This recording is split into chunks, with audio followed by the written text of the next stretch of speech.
Hello दोस्तों, general studies में आप सभी का स्वागत है। तो दोस्तों, वर्ष 2022 के महत्वपूर्ण करंट अफेयर्स की सीरीज में आज हम अगले 30 प्रश्नों की चर्चा करेंगे, जो कि काफी महत्वपूर्ण आपके एग्जाम की दृष्टि से रहने वाले हैं। ठीक है, तो आप लोग इन्हें नोट कर लीजिएगा और जो भी एग्जाम निकालना चाहते हैं, जो भी 2023 में नौकरी पाना चाहते हैं, तो पेन उठाओ अपना और नोट करना शुरू कर दो। ठीक है, रिवीजन करना शुरू कर दो, लगातार नोट करते रहो। रोजाना आपकी क्लास आएगी करंट अफेयर्स की। ठीक है, रोजाना लगभग 10 से 12 दिन, जब तक का करंट अफेयर्स कंप्लीट नहीं हो जाता है, ठीक है, 2022 का, तो रोजाना क्लास आएगी करंट अफेयर्स की। आप लोग रोजाना नोट करिए और रोजाना उसको रिवाइज करिए, ताकि आपको आगे जो भी एग्जाम आए वहां पर आपको करंट अफेयर्स में दिक्कत ना हो। ठीक है, तो देखो, सबसे पहला क्वेश्चन है राष्ट्रीय युवा संसद महोत्सव 2022। ठीक है, राष्ट्रीय युवा संसद महोत्सव, ठीक है, युवा संसद महोत्सव, ठीक है, महोत्सव 2022। देखो, इसका आयोजन कब से कब तक किया गया था? 10 से 11 मार्च। ठीक है, 10 से 11 मार्च 2022 में। ठीक है, कहां पर आयोजन किया गया था इसका? संसद भवन में। ठीक है, संसद भवन नई दिल्ली। ठीक है, नई दिल्ली में इसका आयोजन किया गया था, संसद भवन में। तो ये क्वेश्चन पूछा जा सकता है। ठीक है, 10 से 11 मार्च संसद भवन नई दिल्ली में। उसका कौन सा संस्करण था? ये तीसरा संस्करण। ठीक है, इसका तीसरा संस्करण आयोजित किया गया था, यानी कि तीसरी बार इसका आयोजन किया गया था। ठीक है, तो पहला क्वेश्चन ये हो गया, राष्ट्रीय युवा संसद महोत्सव 2022, जो कि 10 से 11 मार्च 2022 में, ठीक है, संसद भवन नई दिल्ली में इसका आयोजन किया गया था और इसका तीसरा संस्करण है। अगला देखो, संत का दर्जा पाने वाले पहले सामान्य भारतीय। ठीक है, संत का दर्जा पाने वाले पहले सामान्य भारतीय। ठीक है, पहले सामान्य भारतीय।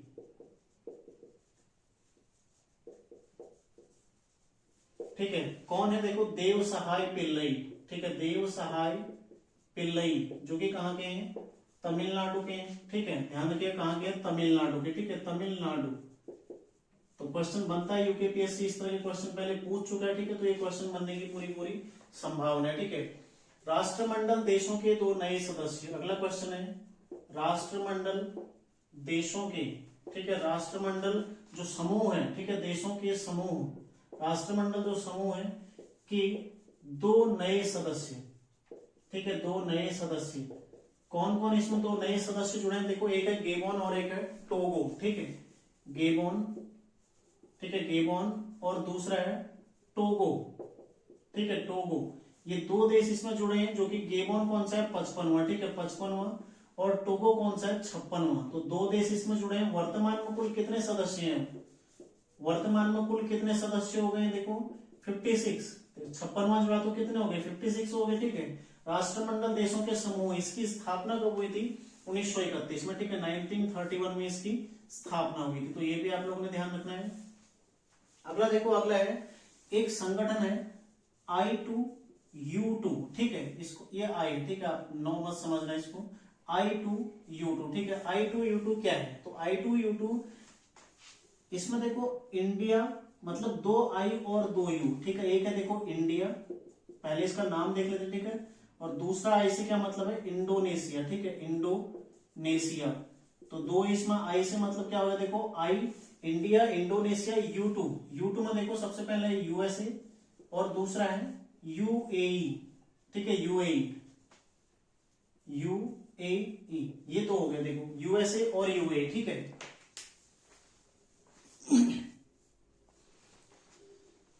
तो जो पहला क्वेश्चन बनेगा, पहला क्वेश्चन तो यही बनेगा, I2U2 क्या है? ठीक है, इन 4 देशों का समूह है। दूसरा क्वेश्चन बनेगा, I2U2 में कौन कौन देश सम्मिलित है? ठीक है, इंडिया, इंडोनेशिया, मतलब 2 I है यानी कि इंडिया, इंडोनेशिया, 2 U है यानी कि USA और UAE। ठीक है, तो 4 देश इसमें सम्मिलित है। ठीक है, इनका जो पहला शिखर सम्मेलन हुआ था, ठीक है, I2U2 देशों का पहला शिखर सम्मेलन। ठीक है, देशों का पहला शिखर सम्मेलन। ठीक है, पहला शिखर सम्मेलन कहां पर हुआ था? ध्यान रखिएगा, पहला शिखर सम्मेलन, ठीक है, कहां? मतलब वर्चुअल हुआ था, जुलाई 2022 में हुआ था। ठीक है, जुलाई 2022 में वर्चुअल हुआ था। ठीक है, और I2U2 की स्थापना कब हुई थी? ये भी आप लोग ध्यान रखिएगा, स्थापना कब हुई थी? अक्टूबर 2021। ठीक है, अक्टूबर 2021 में इसकी स्थापना हुई थी, जिसमें 4 देश शामिल है। देखो, इंडिया, इंडोनेशिया, USA और UAE। ठीक है, I2U2 ये संगठन है इन 4 देशों का, तो क्वेश्चन इस तरह से बनेगा और 100% पेपर में पूछा जाएगा, ठीक है। तो इसको आप लोग बिल्कुल मोस्ट इंपोर्टेंट कर लीजिएगा, यहां से क्वेश्चन आएगा। अगला देखो, अपनी स्वयं की इंटरनेट सेवा वाला भारत का पहला राज्य, ठीक है। अपनी स्वयं की इंटरनेट सेवा यानी कि जिसकी अपने राज्य की है, अपनी स्वयं की इंटरनेट सेवा वाला, अपनी स्वयं की इंटरनेट सेवा वाला, ठीक है, सेवा वाला भारत का पहला राज्य, भारत का पहला राज्य, ठीक है, कौन है? यह है देखो केरल। भारत का पहला राज्य कौन है? केरल, जिसके पास अपनी स्वयं की इंटरनेट सेवा है, ठीक है। इसका नाम क्या है? देखो, Kerala fibre optic network limited, ठीक है। इसका नाम क्या है? केरल फाइबर, ठीक है, ऑप्टिक,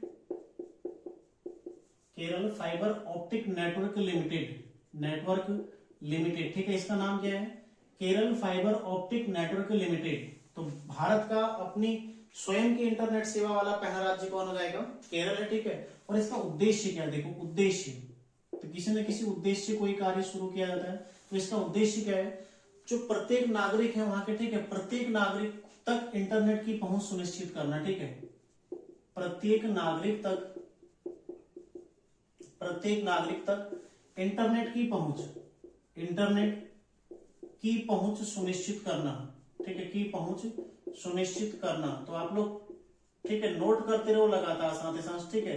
काफी महत्वपूर्ण आपके लिए रहेगा आगे सभी एग्जामों के लिए। आप किसी भी एग्जाम में बैठ जाओ, करंट अफेयर्स जरूर पूछा जाता है, ठीक है। तो आप लोग नोट करते रहो साथ ही साथ में, तो आप लोगों के लिए काफी फायदेमंद रहेगा। अगला देखो, अगला क्वेश्चन है राज्य सेमी कंडक्टर नीति, ठीक है।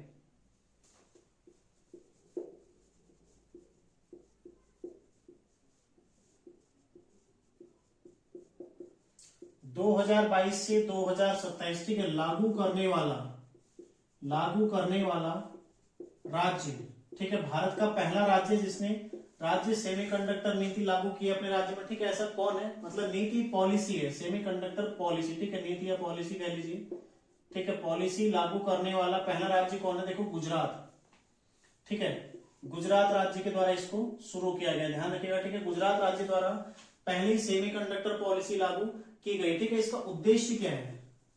ठीक है, उद्देश्य पूछा जा सकता है। जो सेमीकंडक्टर पॉलिसी है, इसका उद्देश्य क्या है? स्थानीय सेमीकंडक्टर चिप उत्पादन, ठीक है।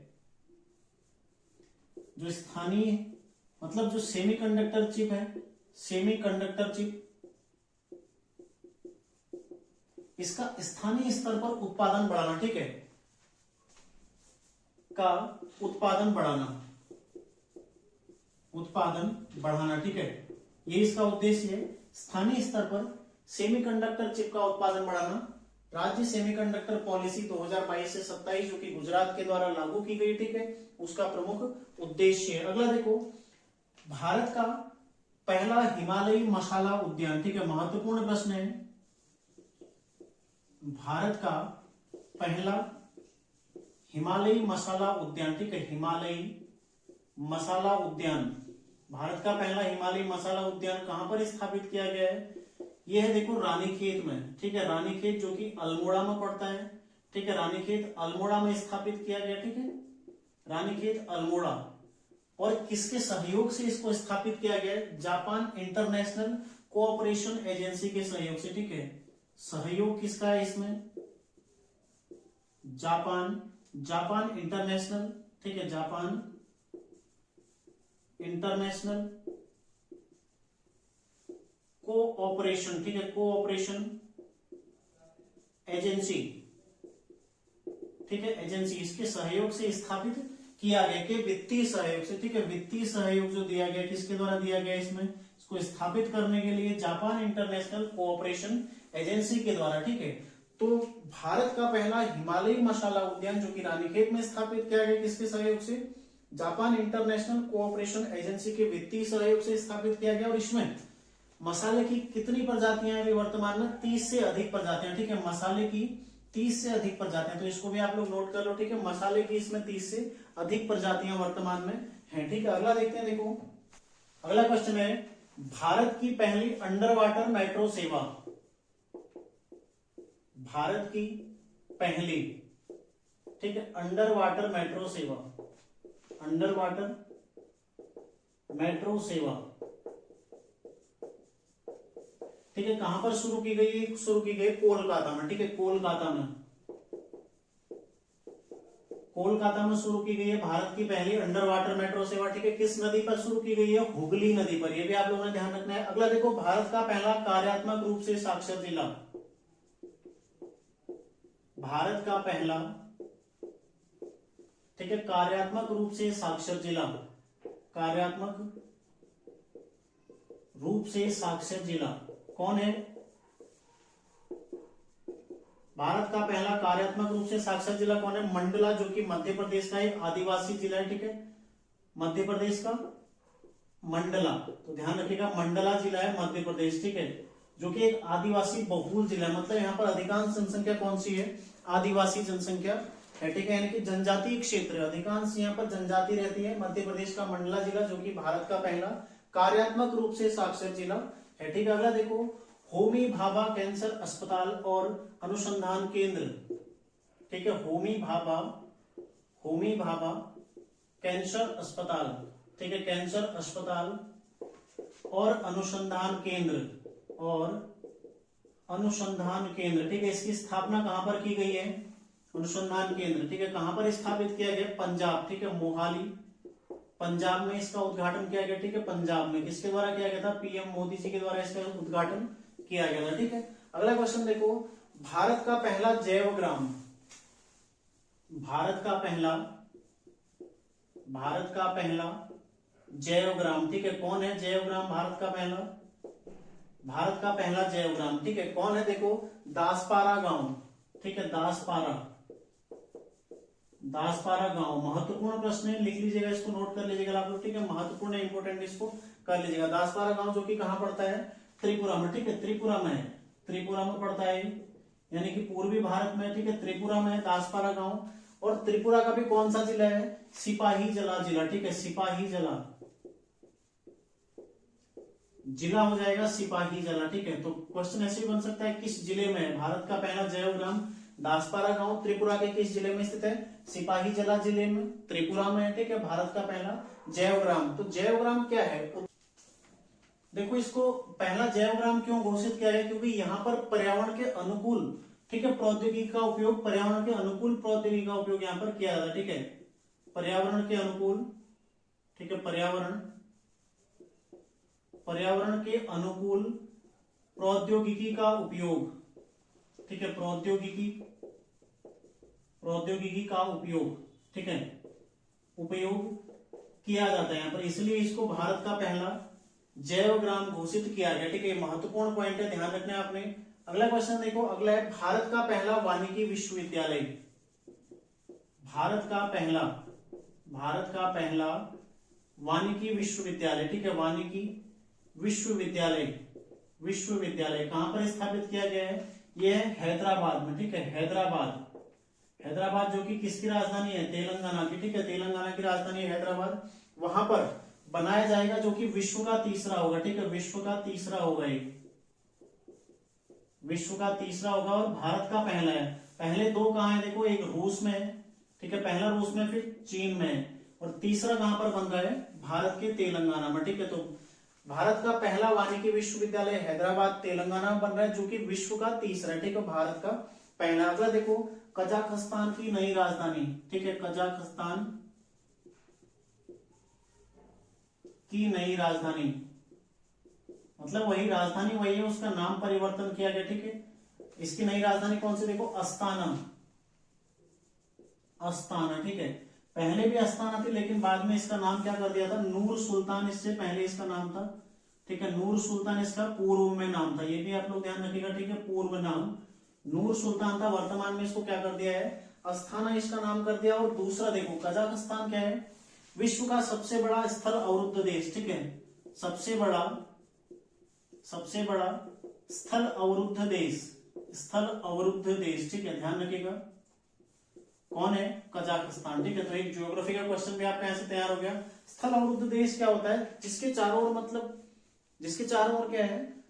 कोई जलीय सीमा ना हो, ठीक है, जिसके चारों ओर मतलब कोई ना कोई सीमा रही होगी, ठीक है, कुछ ना कुछ मतलब स्थलीय सीमा होगी, कोई तटीय एरिया नहीं होगा, ठीक है। तो विश्व इसके चारों ओर कोई भी तटीय एरिया स्थित नहीं है, ठीक है। स्थलावृत देश कजाकिस्तान जो कि दुनिया का सबसे बड़ा है, तो ये आपने ध्यान रखना है। अगला प्रश्न देखो, विश्व का पहला सीएनजी टर्मिनल, ठीक है, विश्व का पहला सीएनजी टर्मिनल, ठीक है, टर्मिनल, इसका शिलान्यास कहां पर किया गया है? भावनगर गुजरात में, ठीक है,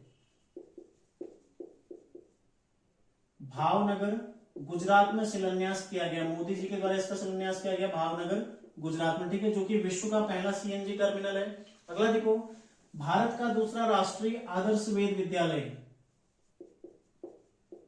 भारत का दूसरा, ठीक है, भारत का दूसरा राष्ट्रीय आदर्श वेद विद्यालय, ठीक है, आदर्श राष्ट्रीय आदर्श वेद विद्यालय कहां पर बनाया जा रहा है? पुरी, ठीक है, पुरी जो कि कहां पड़ता है? ओडिशा में, ठीक है, यहां पर इसका निर्माण किया जा रहा है। पहला कहां पर है ये भी आपने ध्यान रखना है, पहला कहां है?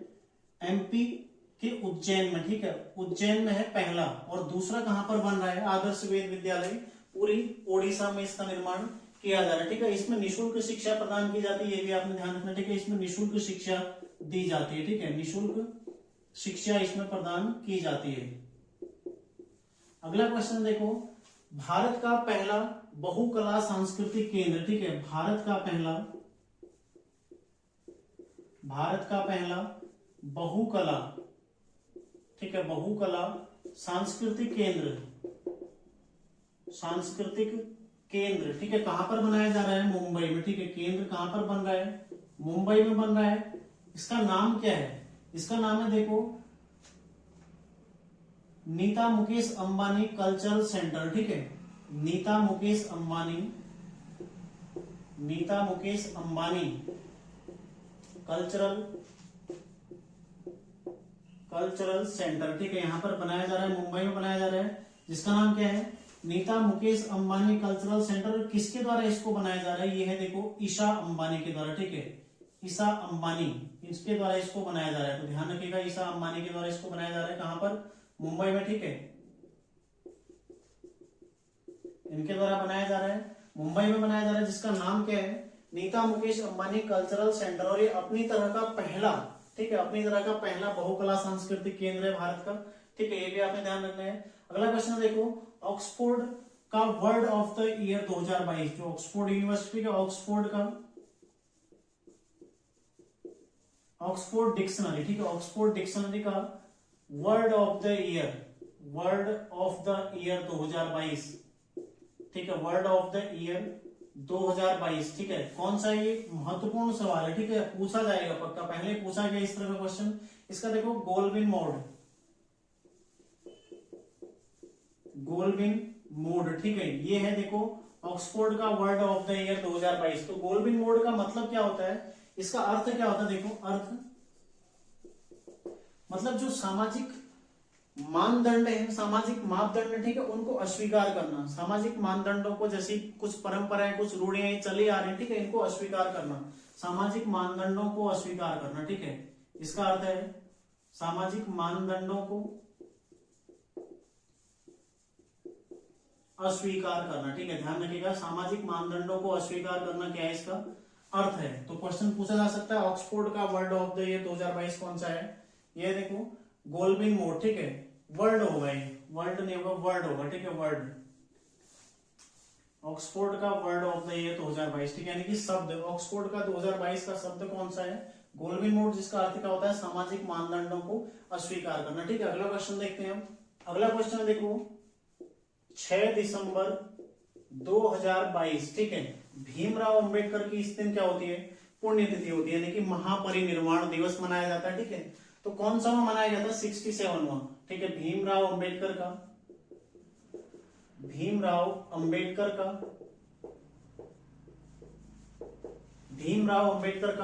67वां, ठीक है, 67वां महापरिनिर्वाण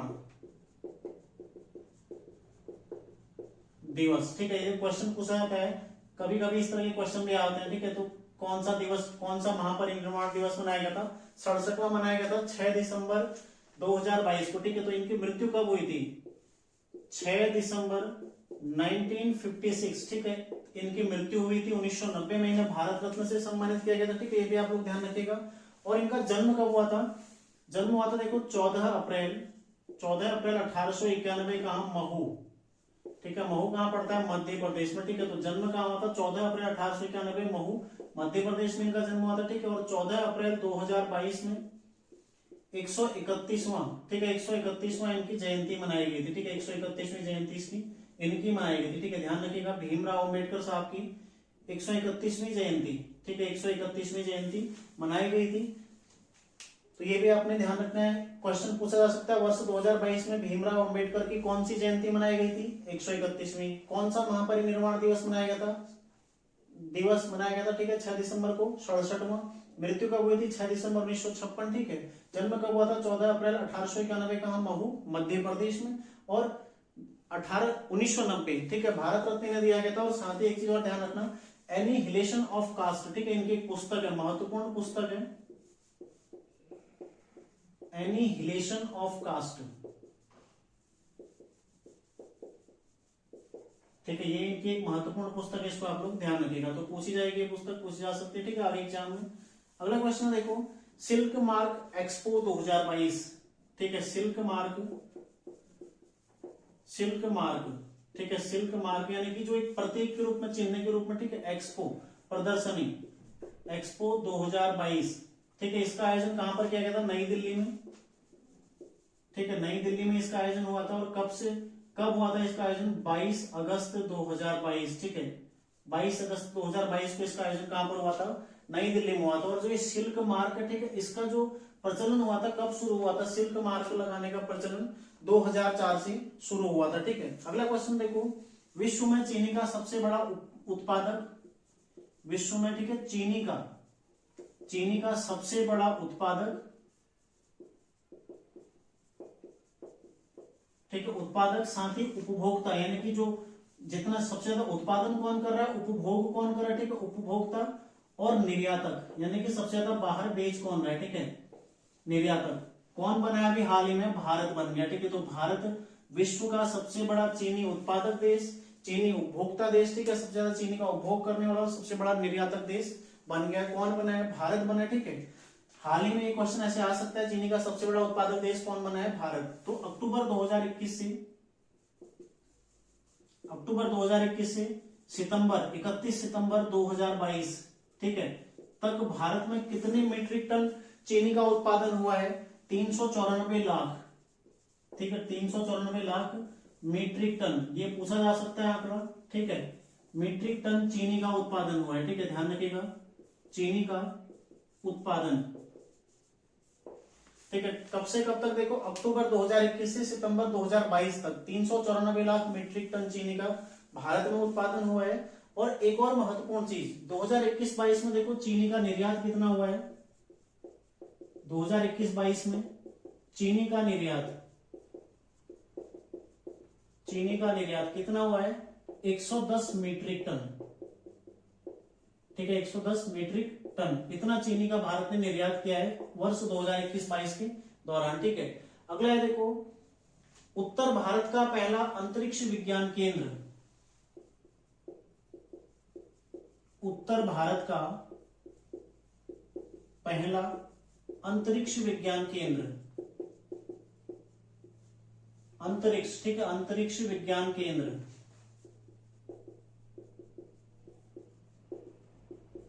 कहां पर स्थापित किया गया है? जम्मू कश्मीर में इसको स्थापित किया गया, ठीक है।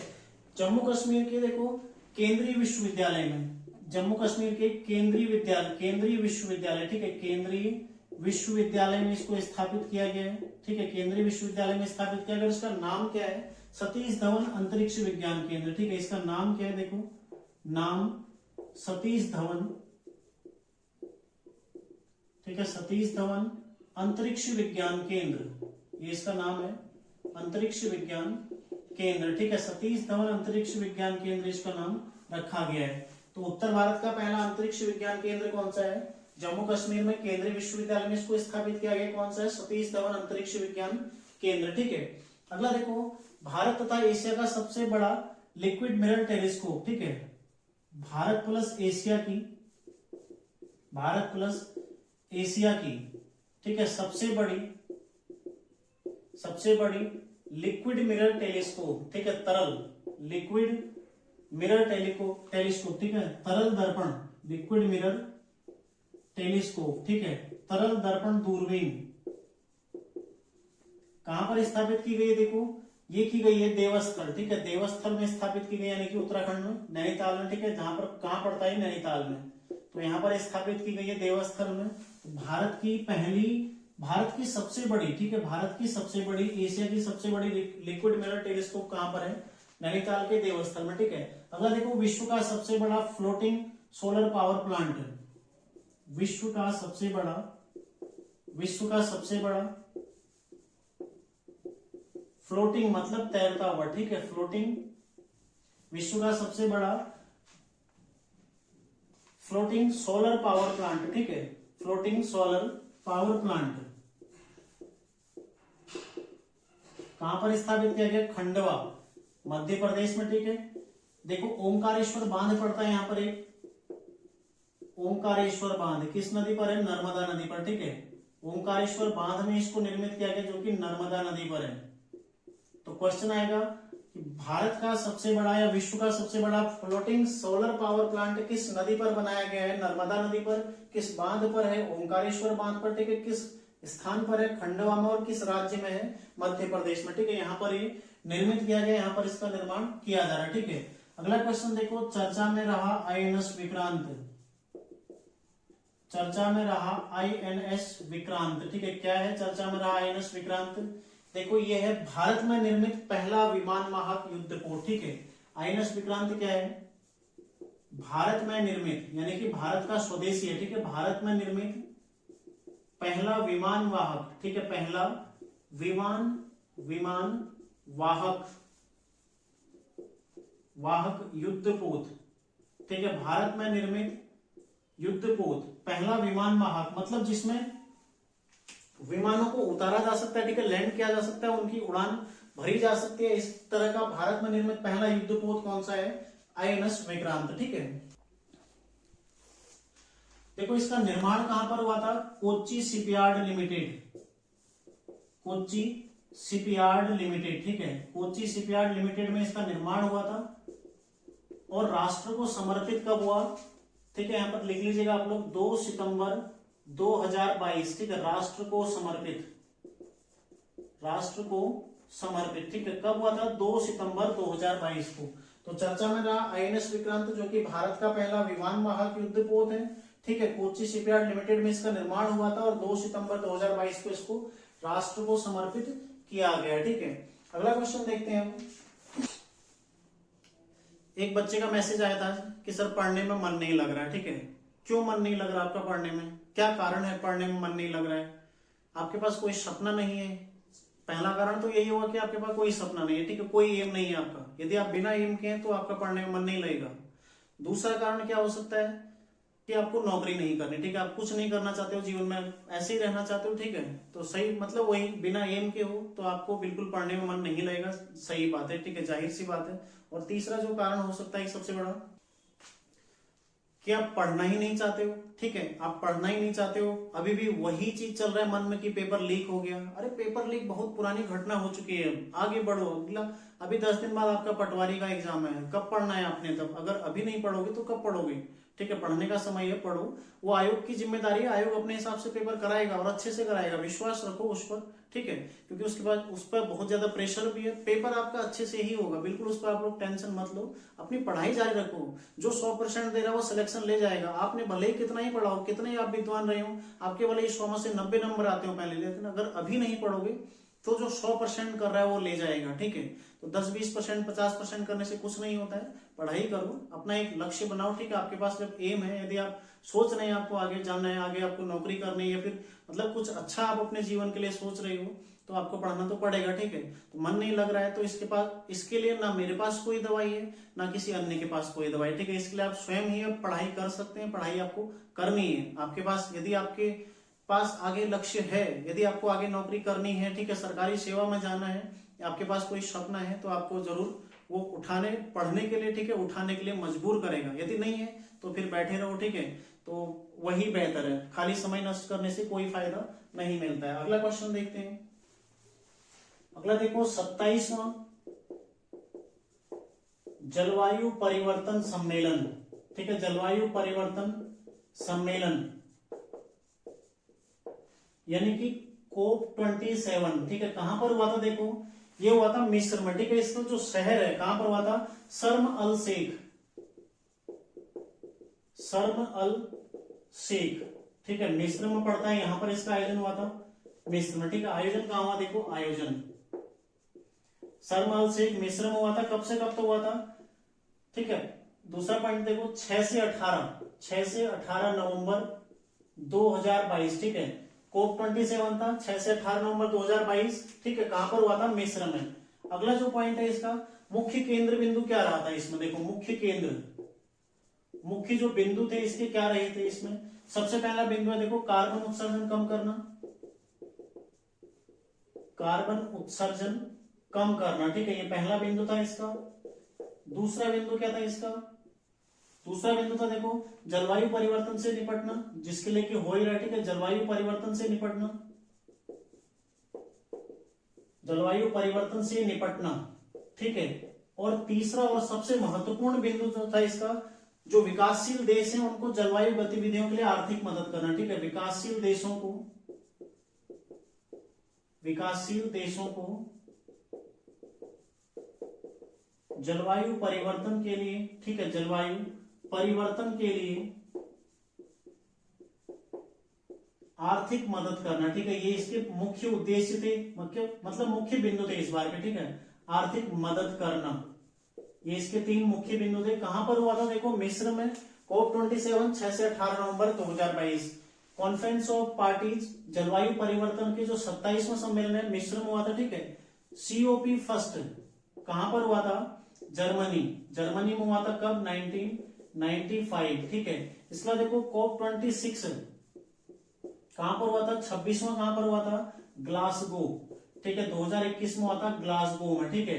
और देखो COP21 एक जो महत्वपूर्ण है COP21, ठीक है, COP21 कहां हुआ था? 21वां पेरिस, ठीक है, पेरिस फ्रांस में हुआ था, जो कि काफी महत्वपूर्ण है, ठीक है। तो ये देखो 27वां जलवायु परिवर्तन सम्मेलन और उससे संबंधित फैक्ट। अगला प्रश्न है देखो 1000 ODI यानी कि वनडे मैच, ठीक है, वनडे इंटरनेशनल ODI, ठीक है, वनडे इंटरनेशनल खेलने वाली पहली क्रिकेट टीम, ठीक है, खेलने वाली पहली टीम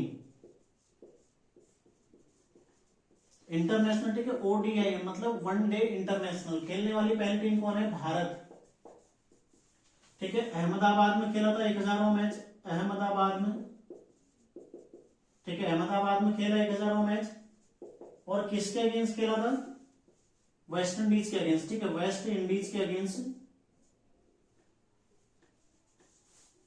ठीक है, वेस्ट इंडीज के अगेंस्ट खेला था 1000वां मैच, ठीक है, वेस्ट इंडीज के विरुद्ध।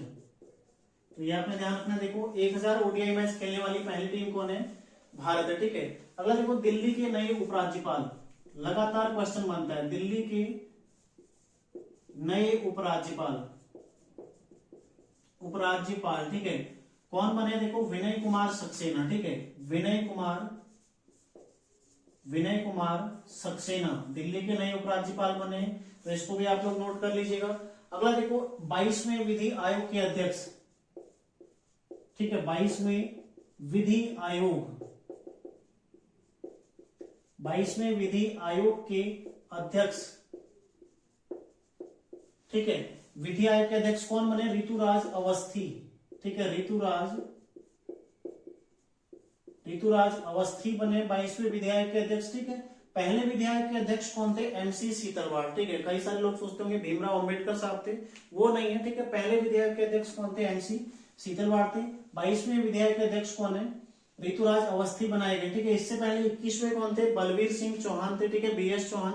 और सबसे पहले जो विधि आयोग गठित हुआ था कब? 1835 में, ठीक है। तब कौन थे उसके अध्यक्ष? लॉर्ड मैकॉले, ठीक है, जो मैकॉले था वो उसका अध्यक्ष रहा था। अगला क्वेश्चन देखो world green city award 2022, world green city award, ठीक है, ग्रीन सिटी अवार्ड 2022 किसको दिया गया? भारत के किस शहर को? हैदराबाद को, ठीक है, हैदराबाद भारत का शहर जो कि तेलंगाना की राजधानी, ठीक है, इसको दिया गया है। तो ध्यान रखना आप लोगों ने।